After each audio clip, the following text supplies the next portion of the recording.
Nosotros, en la medida de nuestras posibilidades, pues intentamos ayudar a proyectos que sean interesantes, que sean o que posibiliten un poco dar un poco luz a estos años que han sido complicados, que han sido difíciles. Y Lara, yo creo que el mezclar, yo creo que prensa, o lo que la prensa y cómo a través de los medios de comunicación se ha establecido, o cómo hemos interpretado la crisis a través de los medios de comunicación, yo creo que es un trabajo magnífico, interesante, y que por eso el Cabildo de Tenerife y el Ayuntamiento de La Laguna pues colaboran en la edición de este libro. Creo que este libro reúne dos cualidades que son casi imprescindibles a la hora de abordar una tesis doctoral. La primera es la ambición.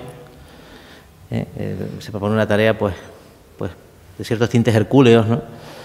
El propósito de describir y analizar cómo la prensa de las islas produce un relato sobre una cuestión tan compleja para la que tenemos más preguntas que respuestas, como es la crisis económica que seguimos padeciendo, y en segundo lugar la honestidad intelectual. Y creo que también es un atributo esencial al oficio de periodista, pero en particular a una tesis doctoral que intenta pues abrir un camino de investigación. En este caso pues es una herramienta esencial. Yo creo que este libro ha hecho suyas estas convicciones y eso se traduce en unos resultados, ¿no? Para este oficio y para este negocio se vive una etapa absolutamente paradójica que está bien descrita en el libro, ¿no? La edad de oro del periodismo, la era del acceso universal a cualquier tipo de contenido en tiempo real, coincide con la incertidumbre absoluta sobre el modelo del negocio periodístico. Y esa es una cuestión que este libro aborda tangencialmente, pero que no tiene solución. No tiene solución en Canarias, no tiene solución en España, no tiene solución en Europa, no tiene solución en el mundo civilizado. El relato de la crisis es un relato incompleto y es un relato que, insisto, tiene más preguntas que respuestas, porque el papel de los medios es precisamente eso, ejercer también de agitador para alimentar el debate en la propia sociedad.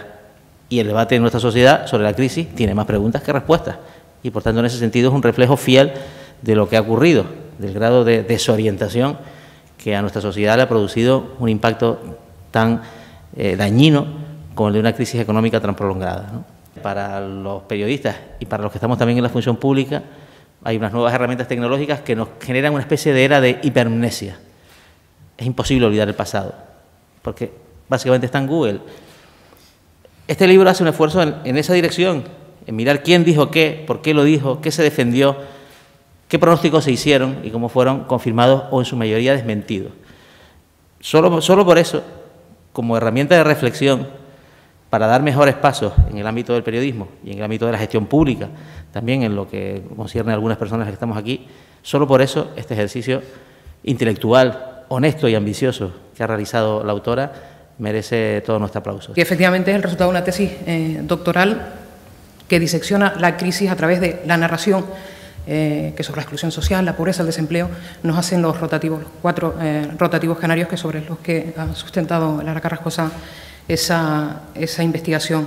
Ella coge un objeto de estudio, lo separa, lo estudia, lo analiza, profundiza, tiene unos objetivos muy concretos, unos criterios muy claros para extraer las piezas que analiza y se plantea con una metodología muy clara y llega a unas conclusiones bastante interesantes, ¿no? Ella estudia Canarias, pero estudiar Canarias no es mirarte el ombligo. Ella estudia Canarias, pero ella lo plantea de una manera de que sus resultados, aunque es un microestudio, amarra bien las conclusiones, pero esas conclusiones son extrapolables a lugares similares, ¿no? Y en el libro de Lara, pues efectivamente queda esa hipótesis de la brecha del conocimiento que contradice lo que todo el mundo cree por ahí, ¿no? Que con las nuevas tecnologías el mundo va a ser más igual. Si no hay medidas correctoras, eso no va a ocurrir.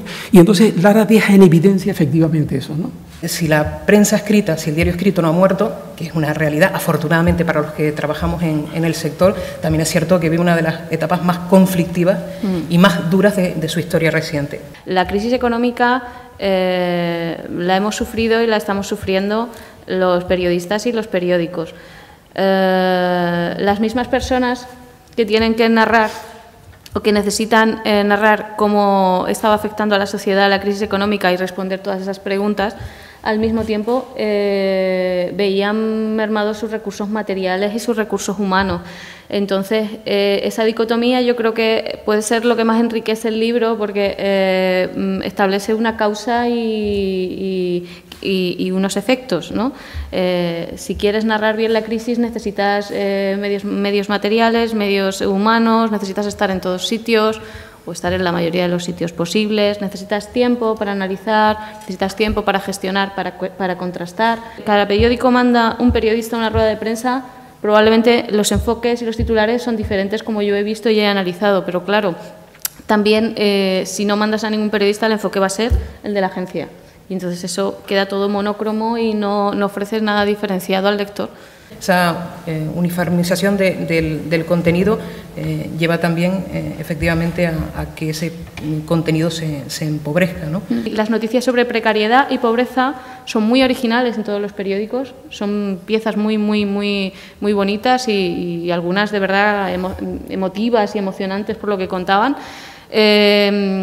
pero si lo miras porcentualmente, ocuparon más espacio las noticias protagonizadas por políticos o por noticias que más tenían que ver, por ejemplo, con el Plan Canario para Residentes o con cosas parecidas. Entonces tú dices, el trabajo original es precioso, es muy original, pero dentro de todo lo que abordan el desempleo y la exclusión social es muy pequeñito, ¿no? En el momento en que una persona se queda sin trabajo, no es que se quede sin trabajo, es que esa persona está ya en una fase de exclusión social, ¿no? De alguna manera. Va a dejar de poder sentirse útil, va a dejar de poderse ganar un sueldo para cubrir sus necesidades básicas. Entonces, de ahí era la reflexión, porque yo, como persona que mi familia y mis amigos estaban sufriendo la crisis, me di cuenta de que no estábamos llegando. Digo, aquí no lo estamos haciendo del todo bien. Y de ahí surgió la idea, en realidad, de hacer esta crisis que se fue modelando y se fue desarrollando, pues, durante 5 años. Que la situación comenzó a ser muy complicada, muy complicada. Que en 2 años caigan los ingresos en publicidad por encima del 40%, a eso a ver qué empresa lo soporta, ¿no? La situación ha sido muy complicada y yo creo que la mayoría lo hemos intentado hacer lo mejor que hemos podido, pero como digo, faltaba un poco de tiempo y un poco de distancia para ver, para decir, bueno, pues aquí, oye, que en 2 meses hemos publicado a 4 personas que viven en un coche. ¿Qué está pasando? ¿Quién nos lo puede explicar? ¿Dónde están los expertos? A veces yo pienso, si lo hubiéramos dicho antes o si hubiéramos alertado de otra manera, como él decía, pero en realidad también no sé hasta qué punto no hubiera sido llamar al pánico, ¿no?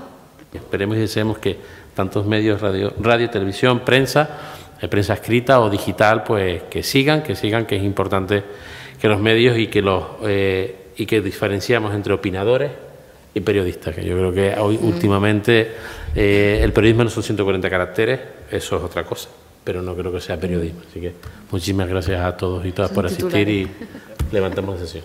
Gracias.